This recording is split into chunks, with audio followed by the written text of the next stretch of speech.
놀라운 일이 벌어졌습니다. MIT의 한 강의실에서 교수가 한국 학생을 굴욕주려 했지만 오히려 그의 천재성 앞에 침묵할 수밖에 없었습니다. 그날 분필을 들고 미국 MIT의 칠판 앞에 섰을 때 교수는 눈썹 하나 까딱하지 않았습니다. 교실 안은 숨조차 삼키기 어려울 만큼 고요했고 제 등을 향한 수십 개의 시선은 묘한 긴장감과 조롱, 기대, 그리고 의심이 섞인 차가운 공기로 등을 짓눌렀습니다. 이 문제 누가 봐도 불공정합니다. 속으로 그렇게 중얼거렸지만 저는 그 말을 꺼내지도 눈빛으로 표현하지도 않았습니다. 왜냐고요? 저는 한국 사람입니다. 누가 뭐래도 우리는 말 대신 실력으로 보여주는 민족이니까요. 안녕하세요. 제 이름은 김윤호입니다. 서울과학고등학교를 조기 졸업하고 대한민국 수학올림피아드 국가대표 후보였으며 18살의 나이에 세계 최고의 이공계대학 MIT 수학과에 장학생으로 입학했습니다. 남들은 천재라 부르지만 저는 그렇게 생각하지 않습니다. 그저 수학이 좋아서 미치도록 매달렸던 아이였을 뿐입니다. 새벽 2시 문제집 위에 엎드려 자다 깬 날이 한두 번이 아니었고 친구들과의 약속보다도 주말마다 학원 자습실을 더 오래 지켰습니다. 수학이 제게 준 건 성적이 아니었습니다. 세상을 보는 눈이었습니다. 그리고 그 눈으로 보았을 때 제가 서 있는 MIT의 강의실, 그 안에서 느껴지는 기류는 분명했습니다. 여긴 실력만으로는 부족한 곳이었습니다. 권위가, 출신이, 언어가 미묘하게 영향을 미치는 그런 공간이었지요. 수학과 고급 세미나 첫 수업.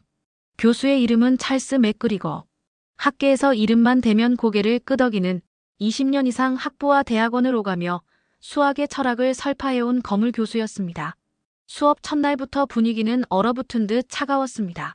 맥그리거 교수는 오랜 시간 동안 자신의 방식대로 수학을 가르쳐왔고 누구든 그 틀을 벗어나면 정면으로 교정해버리는 사람으로 알려져 있었습니다. 그의 첫 강의는 인상적이었습니다. 하지만 동시에 그 안엔 새로운 방식을 향한 경계심이 뚜렷했습니다. 그리고 그날 저는 실수를 했습니다. 수업 중 교수님이 제시한 문제에 대해 제가 한국에서 익힌 효율적인 접근법을 설명한 것이었습니다. 김윤호 군, 그 방식은 참신하군. 하지만 이곳에서는 정통적인 수학적 엄밀성을 중요하게 생각하지. 그런 단축 방식은 글쎄, 학문적으론 조금 부족하지 않겠나. 그 말 속에는 단순한 비판이 아닌 너희 나라 방식은 정통이 아니다라는 뉘앙스가 스며 있었습니다. 그 순간 교실 안의 공기가 확연히 달라졌습니다. 저는 더 이상 아시아에서 온 조용한 유학생이 아니라 틀을 깬 문제아가 되어 있었습니다. 그리고 며칠 후 그날이 찾아왔습니다.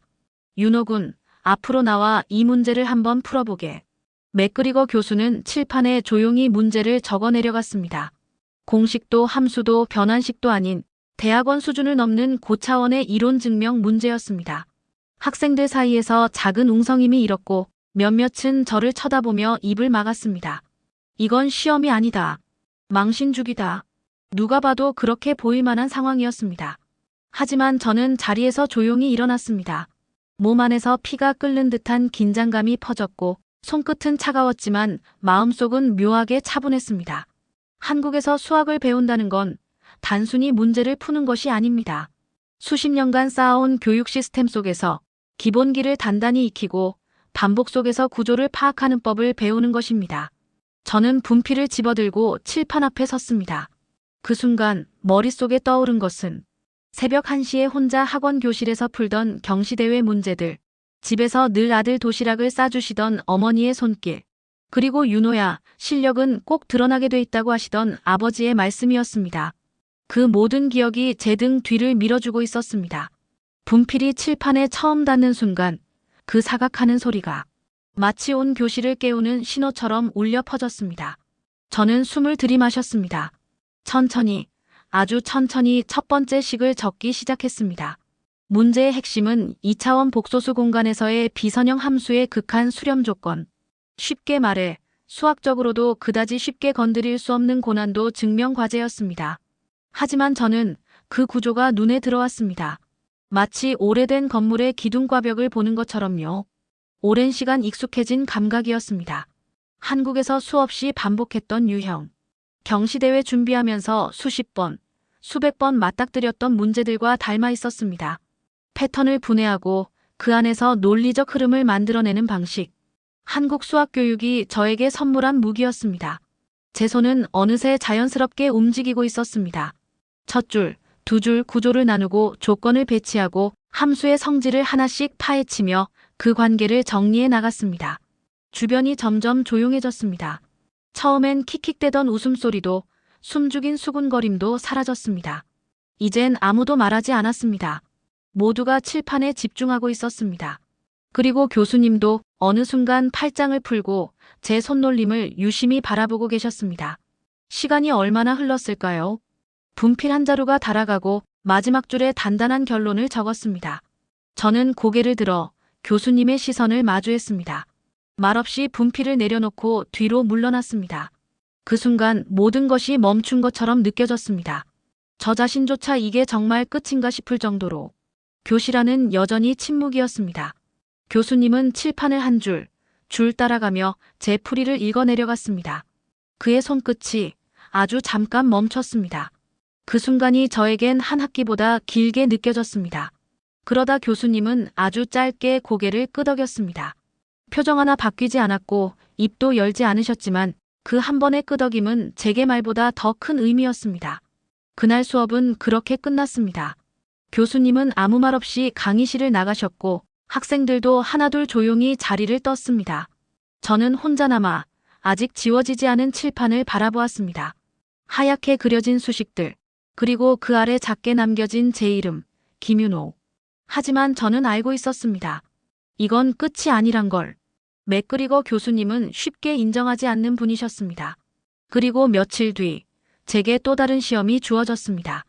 이번엔 단순한 문제가 아니라 교수님과 함께하는 공개 세미나 발표였습니다. 그건 단지 학문적 발표가 아니었습니다. MIT라는 거대한 학문 이전당 속에서 저라는 한 명의 한국 학생이 정통 학문의 한가운데에서 다시 한번 실력을 증명해야 하는 무대였습니다. 세미나 발표 통보를 받은 날 기숙사방으로 돌아온 저는 책상 앞에 오래 앉아 있지 못했습니다. 노트북을 열었다 닫고 창밖을 내다보다가 다시 앉기를 반복했습니다. 심장이 뛰는 것이 아니라 안에서 무언가 요동치는 듯 했습니다. 분명히 문제 하나를 풀어냈을 뿐인데 그 대가는 공개 세미나 공동 발표자라는 이름의 또 다른 시험이었습니다. 머릿속이 어지러웠습니다. 이건 단지 제 실력만의 문제가 아니었습니다. 지금 제게 쏟아지는 관심과 시선, 그 바탕에는 한국 출신 유학생, 젊은 아시아인이라는 쉽게 떨쳐낼 수 없는 낯선 레이블이 달려 있었습니다. 윤호야, 실력도 중요하지만 말로도 설명할 수 있어야 한다. 한국에서 배웠던 지도 교수님의 말씀이 떠올랐습니다. 하지만 저는 아직 발표는 익숙하지 않았습니다. 그것도 외국에서 수십 명의 학자들 앞에서 영어로 제 논리를 펼쳐야 한다는 것은 이론과는 또 다른 세계였습니다.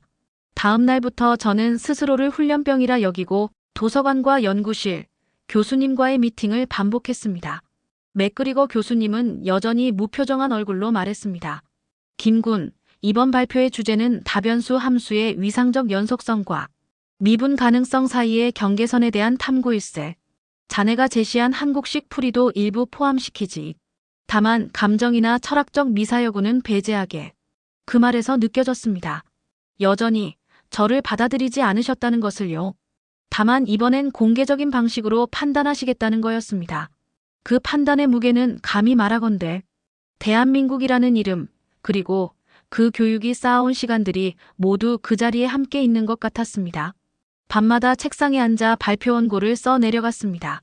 노트에는 수식뿐만 아니라 왜 이 방식이 필요한가, 이 접근이 어떤 가치를 지니는가를 설명할 문장들을 적어 나갔습니다. 자주 막히는 건 표현이었습니다. 한국어로는 너무나 익숙한 개념도 영어로 설명하려면 때로는 본질을 놓치게 되었습니다. 그럴 때면 저는 스스로에게 물었습니다. 김윤호, 내가 진짜로 말하고 싶은 건 뭐냐?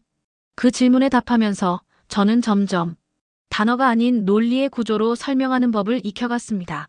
말이 통하지 않아도 생각은 통한다는 걸 수학을 통해 다시 깨달은 순간이었습니다.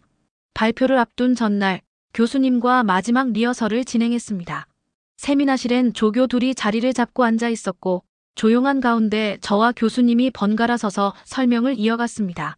저는 중간쯤에서 한국 경시대회 스타일의 접근을 설명하려다 멈칫했습니다.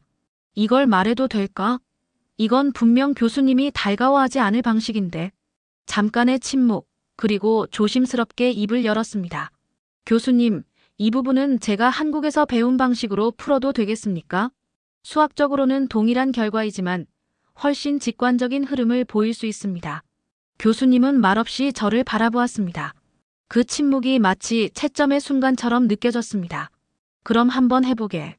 처음으로 허락이 떨어졌고 저는 자신감을 갖고 설명을 이어갔습니다. 조교들의 눈빛이 달라졌습니다. 한 명은 메모를 멈추고 고개를 끄덕였고 또 다른 한 명은 제 쪽으로 시선을 돌렸습니다. 그때 처음 느꼈습니다. 이제 나도 내 방식대로 해볼 수 있겠구나.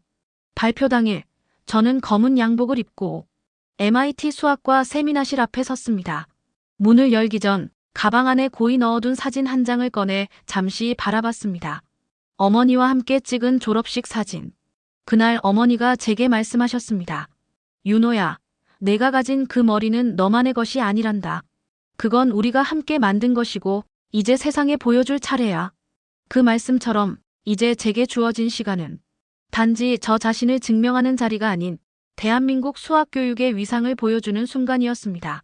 문을 열고 들어선 세미나실엔 이미 수십 명의 청중들이 자리를 메우고 있었습니다. 저는 조용히 교수님 옆에 섰습니다.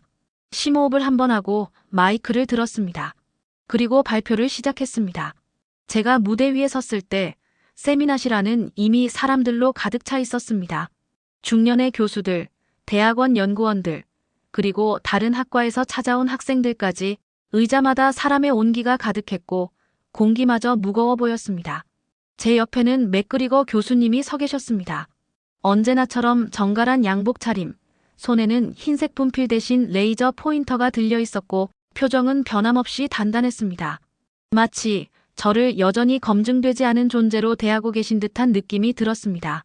제 발표 순서가 다가오자 숨이 가빠지는 것을 느꼈습니다. 심장이 뛰는 것을 넘어서 손끝이 서늘해지기 시작했습니다.